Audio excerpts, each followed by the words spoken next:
इंसान की सोच में फर्क हो सकता है, पर उस परम पिता परमात्मा की सोच कभी किसी को गलत रास्ते पे चलने का इशारा नहीं करती। तो उनकी निगाहें करम होता है तो गूंगे ज्ञान करने लगते हैं, पिंगले पहाड़ चढ़ जाते हैं, अजी छोड़िए मुर्दों में जान आ जाती है।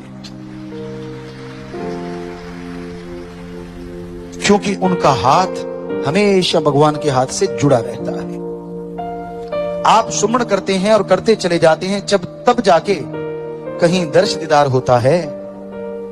अरे संत जब से पैदा होते हैं और जब तक मालिक के पास नहीं जाते, मालिक और वो आमने सामने रहते हैं और हर पल बात करते हैं।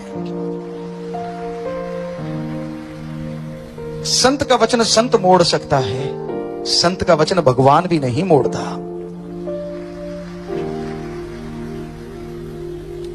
क्योंकि भगवान कहता है आदमी की बांधी कोई भी छुड़वा सकता है और काल की बंधी भगवान छुड़वा सकता है, और भगवान की बंधी संत छुड़ा सकता है, लेकिन संत अगर बांध दें तो भगवान भी नहीं छुड़ा सकता। ये भगवान कहते हैं। इसका मतलब ये नहीं कि संत किसी को बांध देते हैं, जी नहीं।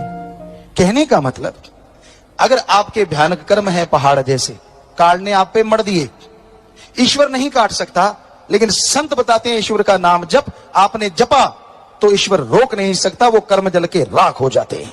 ना काल रोक सके ना भगवान रोक सके।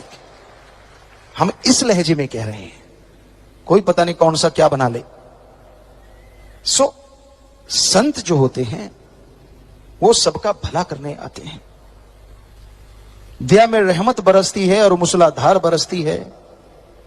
बर्तन सीधा है तो लबालब भरती है, और बर्तन आड़ा तिरछा है तो कुछ ना कुछ बरसती है, और बर्तन औंधा है असर जरूर होता है लेकिन अंदर कुछ नहीं जाता।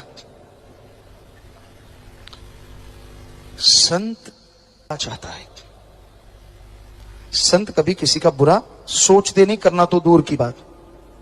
आदमी 100 बुरा सोचता है दूसरे का, लोग बुरा सोचते हैं, बुरा कहते हैं पीर फकीरों को, पर संत न छोड़े संतमयी चाहे लाखों मिले असंत। संत अपना संत मत नहीं त्यागते, चाहे लाखों असंत यानी गलत बोलने वाले राक्षस हैवान शैतान कितने भी मिल जाएं, संत कभी अपना रास्ता नहीं बदलते। वो भला करते हैं, भला सोचते हैं और भला करने की प्रेरणा देते हैं। जो जीव उसके वचन मानता जाता है उस पे उसकी दया में रहमत मूसलाधार बरसती है।